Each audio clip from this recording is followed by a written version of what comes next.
Hi everyone, welcome back to the chapters. I think it's been two videos since I've been on. Today we have Eric Asher with us, and we're very excited. If you haven't already, be sure to like, comment, and subscribe to the channel, because who knows, there might be a surprise later if you do so. Anyways, take it away, TK. So how's it going, Eric? Excellent. How are you two doing? Good, good. I was telling them about your Kickstarter, which I mean that's like the first thing on my mind is your Kickstarter. Now you did one already, which was funded like in 3 days, was it? It was pretty fast. Yeah. And what is the Kickstarter for? So the current one is for a new cozy fantasy, which I know is a little bit of a departure from what I usually write. I'm more known for like necromancers and high adventure and end of the world stakes and things like that. So this one is a cozy about a theme park, and it's called The Theme Park at the End of the World. And it's a story I've wanted to write for years and years, and I am so excited to be bringing it out. I had the honor of seeing your little brochure that you created for it, which was he was so excited about it. He had it. He was like, "Look at this."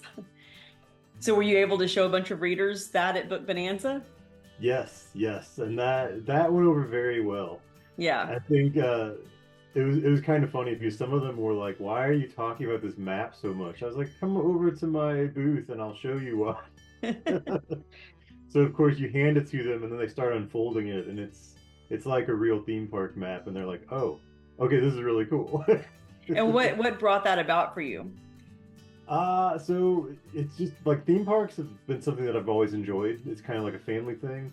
Um, and then so I had the idea for this probably 7 years ago, and it was just like, who is going to want to read this? Like, this is so low stakes. It's just about like friendships and fun rides and yada yada, good food. And several years later, I ended up working with Travis Baldree on my Vesic urban fantasy audiobooks. And a lot of you might know Travis from his Legends and Lattes. And Legends and Lattes is a really big cozy fantasy. And it kind of like just ignited an interest in the cozy genre as a whole. So it was one of those things where I'm like, well, if I'm going to do this, this is probably the right time because people are really interested in cozy fantasy. So I just finally buckled down and wrote it, and I am very happy that, Travis kind of inspired me to do that. So for people who don't know what cozy fantasy is, can you tell us about it? Yeah, so cozy's like low stakes, and that doesn't necessarily mean there's no adventure or no danger or anything like that, but you won't generally find like world-ending stakes. So it's more of a focus on like smaller scenes, close relationships, love interests, and a lot of times food, a lot of times tea. Some of them focus on like bars and like just really nice cocktails, and it's just incredibly nice. Some of my friends call them palate cleanser reads, and I think that might be reducing the genre a little bit, but like, yeah, I mean, if you just like you just read like the entire Brandon Sanderson library or something, and you just want to step back and absorb yourself in something a little more intimate, like it's a very, very fun genre. Nice. Yeah, I understand that because I have been reading all of the A Court of Thorns and Roses series, and so that's been an endeavor in itself because I don't think I've ever read a book that large in my life. It was a lot. And then to Yeah. be like, what do I read now? Do I go back to more fantasy or do I try more just regular romance? And 9 times out of 10, I'm like, well. So I like the idea of cozy fantasy. That's fun because I will say the world ending stuff is definitely a lot because I'm like, well, I don't know how this all connects later, but that's fun. I do like that. And I guess because you said it's based off your love for theme parks. So what's the synopsis of the book then? So my kind of elevator pitch is just it's a cozy fantasy about a theme park enthusiast working to protect the fae and magic that's hidden in her park. So Okay, it's that's fun. I like that a lot. yeah, thank you. So I'm assuming because you, like you said, you do you family does theme parks, and I know you go to a bunch of cons and parks and stuff like that. So I'm sure you had more than enough inspiration to draw from. Oh yeah, oh yeah. Some of my author friends, I'm not sure if you know Mary Mancusi, but she's written a couple books for Disney over the years, and they're amazing. And like usually when we both find ourselves in the Florida area, Amy and Mary and I will meet up and either go to Disney or Universal and just embrace the theme parks for a while. Yeah. So what's your favorite theme park? Probably Islands of Adventure down at Universal Studios Orlando. Like I love that park. Yeah. And it has like one of my favorite roller coasters. So What roller coaster is it? Velocicoaster. Yes, that one is so much fun. I love it so much. Yeah, I'm a big wimp, so they go. Oh, it's so good. Yeah, she can't even ride Space Mountain. I say that. I couldn't ride it till I was like, what, 17 maybe? Space Mountain was actually my first big roller coaster. Yeah. Like, I waited in line with my dad for like a couple hours, and we got up to the station. He's like, I don't want to do this. And like this was the 1980s, so he's like, we're doing this. We waited, so he just like scooped me up, put me in the car, and off we went. And like after that, I was just like, okay, yeah, I kind of love these. I think I did that whole ride going like this because I was worried like my husband get chopped off. It just freaked me out. Yeah. And I was older. I mean, I had kids. Yeah. Yeah, I had a similar experience. My first roller coaster was Thunder Mountain. I thought my dad fell off the ride. He was fine. He didn't fall off the ride. I was at least like 5. And Five. Yeah, that incurred my fear of roller coasters for the rest of my life until I was like 17 years old. So, yeah, she can do them now. Took a while, but it's fun now to tell the story and be like, yeah, I thought my dad fell off. He was right next to me. The ride just felt so big. I was like, oh, he's gone. He was not. Oh man. So what is the Kickstarter for this one still running? It is still running. It runs through the 29th of June, and then afterwards, there will be what they just added this feature called late pledges. So several of the tiers you'll be able to get on that after the fact. So whenever this comes out, that will probably be still going on. That's awesome. And so what the first Kickstarter you did, I know was for really special covers, and I mean, it was just they were beautiful. I'm sure your readers were thrilled. Yeah, so I did 2 before this one. One didn't get as much reach and not as many people knew about it, but it was for my 10th anniversary of my urban fantasy series, Days Gone Bad, which was actually illustrated by the same guy, Sean Long, who's doing all the like super cute character artwork for the theme park at the end of the world. Oh, awesome. So it's been a blast working with him. And once he does the illustrations, all the typography and formatting and some of the colorizing is done by Murphy Ray. Oh, and okay. Murphy is just one of my favorite people to work with. She's awesome.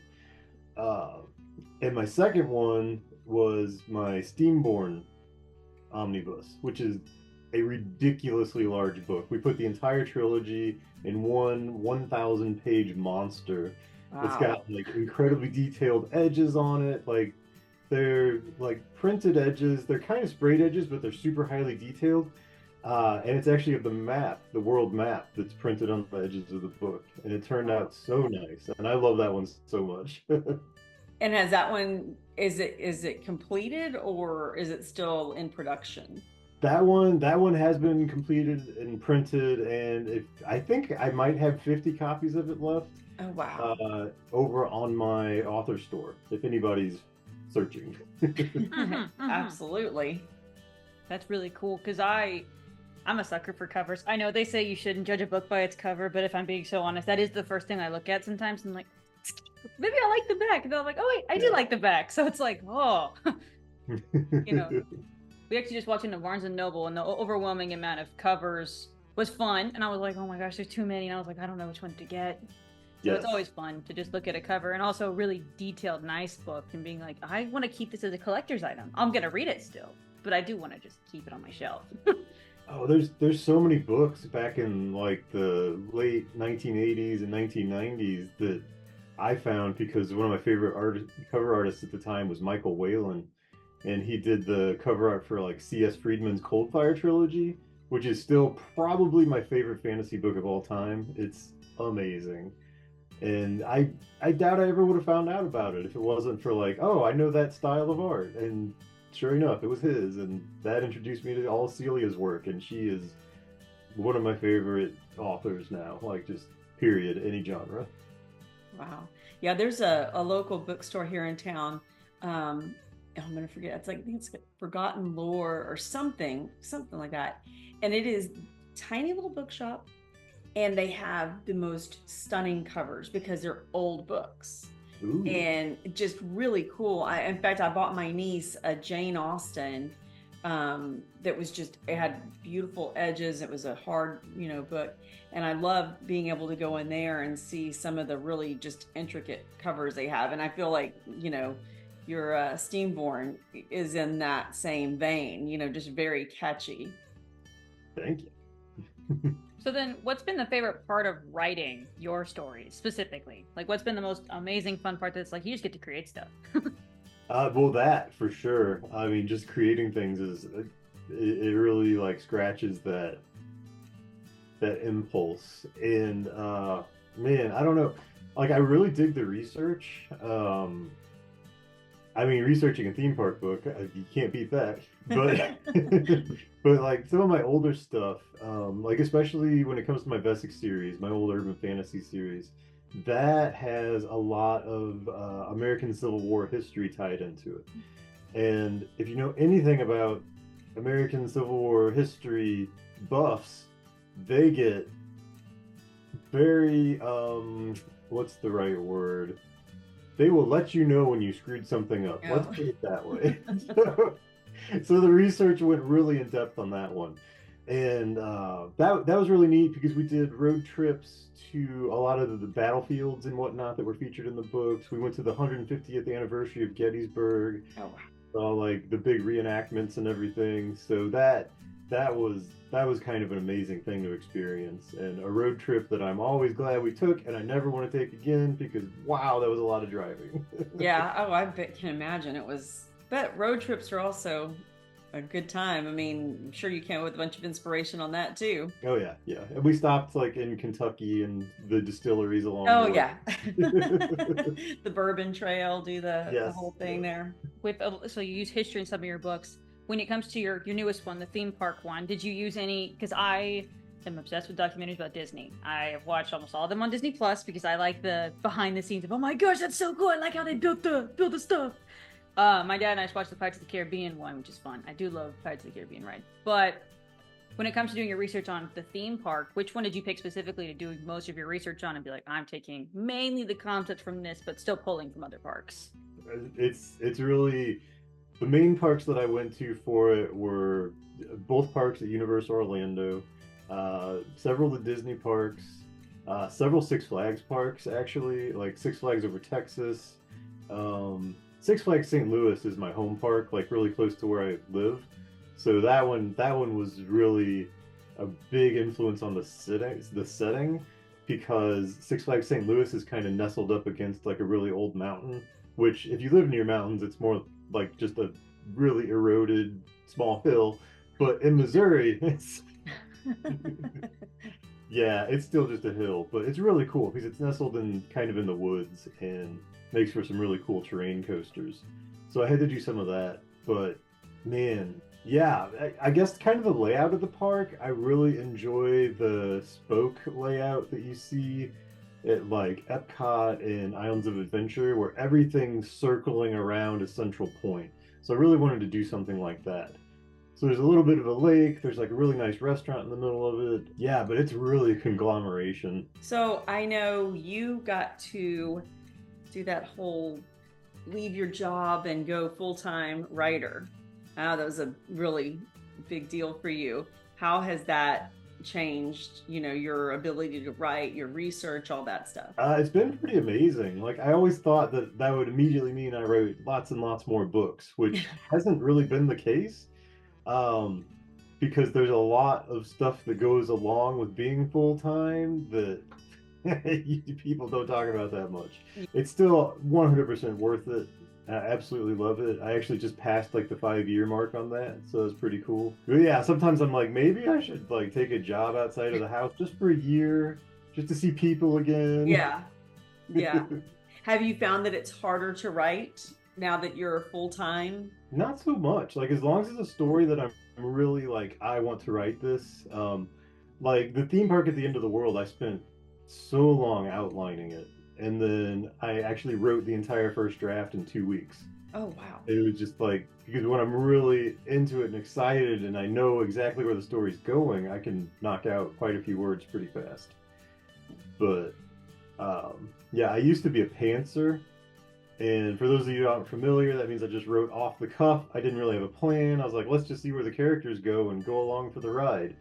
That worked really well until I got about 5 books into my urban fantasy series and realized I needed to remember what happened in book one. Yes. It was like, oh, okay, maybe we'll write some of this down. Yeah, I suppose that doing the pantsing works really well if it's like a one-off book. Just like, okay, I'm going to write this, romance story, and there's not going to be another that follows. But when you've got a series like that, you do have to keep track of those details. And some folks can do it, like, and I'm not sure if they're just saying they can do it and they have an amazing editor, or if they're really Right. I know. I mean, it's a lot. I mean, I don't have 3 books, 4 books. I mean, it's really 2 at the most. And I'm like, oh, wait. I'm like taking notes, going back and rereading that. So I can't imagine, especially with as detailed as yours are, to have to recall and, I'm sure making notes and outlines and stuff like that is necessary. So then now that because how long have you been writing for now? I guess I've been publishing since 2013.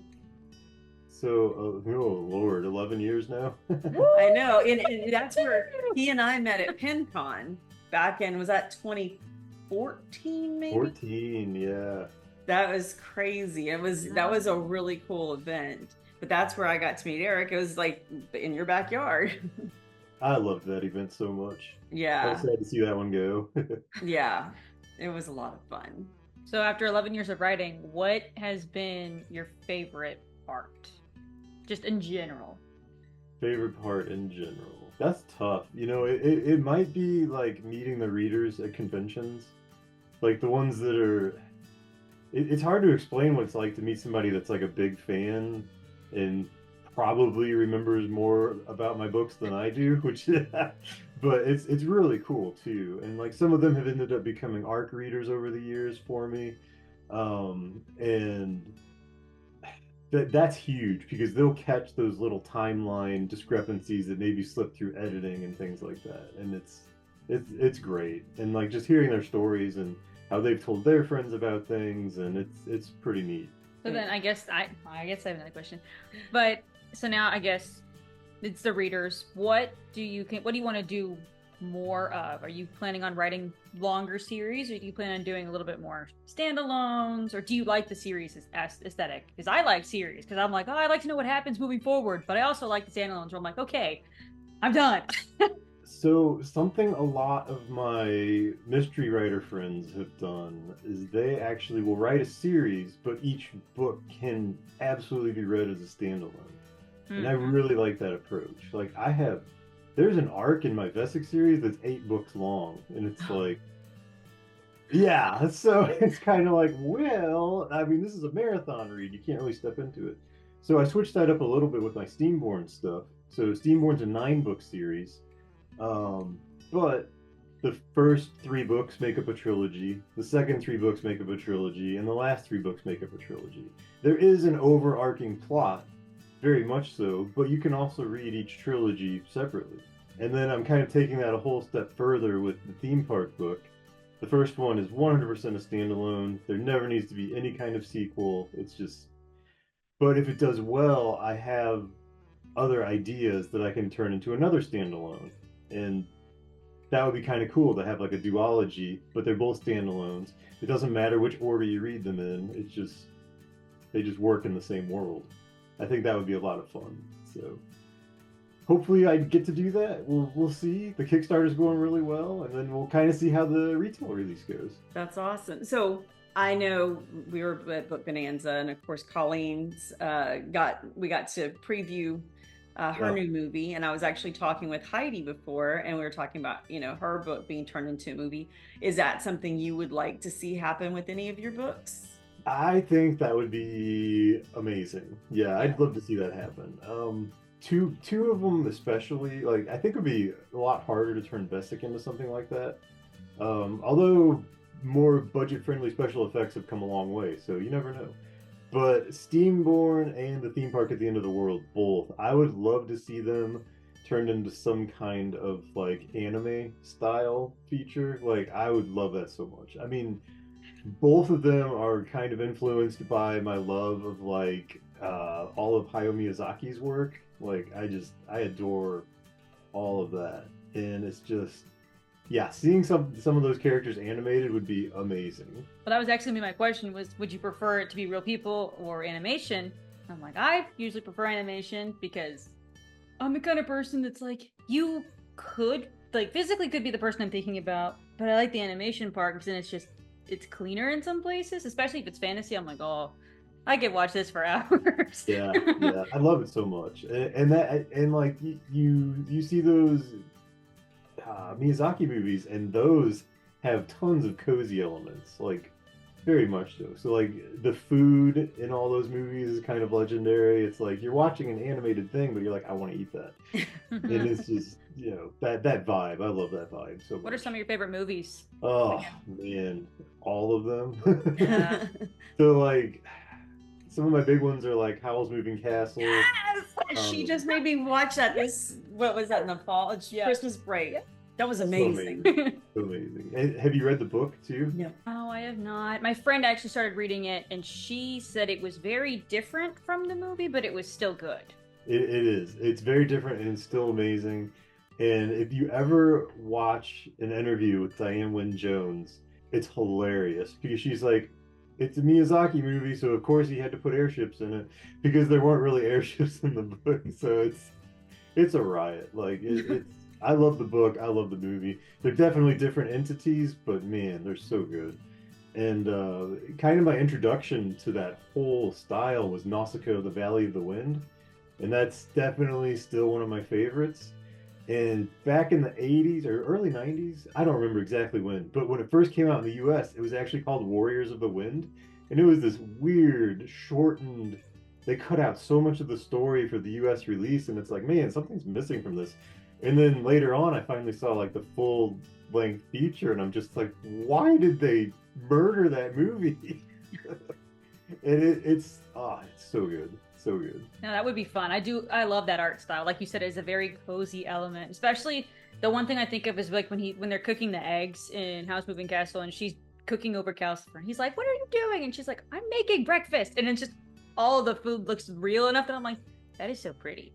Like it's just so pretty. When it comes to making your book into a show, preferably anime aesthetic, what other, I guess, types of styles are you interested in? Are you a fan of the 3D animation where it's kind of like when I think of like Dragon Prince on Netflix, that one kind of has like the 3D element. I know a lot of animes are putting 3D elements in their shows. Would you be opposed to 3D elements if you were to get a show that it would be 3D?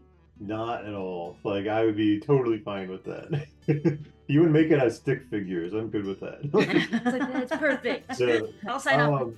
Some of the 3D stuff is so well done. Like I really enjoy it. That and Arcane kind of. No, Arcane is stunning. The animation on that one is crazy. So what's coming up for you moving forward? Conventions, more books, what's going on with you? So always more books, because I will just always be putting out more books no matter where I'm at in my career. Like I could be retired from this career, I'll still be putting out more books. Definitely conventions. I've cut back a little bit this year. I really wanted to do the last book Bonanza, so that was kind of my big, like, I'm going to go all out. I'm going to get an expensive banner. I'm going to do insane promotional materials. And so I put a lot of money into that one. totally worth it. Absolutely loved it. So I normally do Dragon Con. I think I'm bowing out of that one this year. Hopefully they'll let me back in next year. And then February will actually be my next convention. So that's Coastal Magic in Daytona Beach, which is the most adorable small con. Like, it's my favorite small con. Like, you cannot beat it. It's, I think, usually about 50 authors, only 300 or so attendees. Oh, wow. You get a lot of time to actually talk to people. You know, the big conventions just go, go, go, and you just never have time to really sit down, relax, chat with folks. And yeah, Coastal takes more of a large con approach. So you've got all the different panels like a Dragon Con, but you get chances to actually sit down and relax too. Yeah. So it's lovely. That's awesome. And a lot of traveling coming up? Not too bad. Probably, I think later this month, Amy and I are gonna head out to, believe it or not, a theme park or two. And then I think in October or maybe September, we will probably be down in Florida again. Just kind of see how that all shakes out. Nice. So what advice do you have for someone who kind of wants to step into the cozy fantasy slash, you know, otherworldly type of book writing? What, I guess, inspired you, and what do you still use now that you started 11 years ago? So I think one of the big things is whatever genre you want to explore and whatever genre you want to write in is like read heavily in that genre, because you kind of need to learn what the tropes are in that genre, what the reader expectation is in that genre.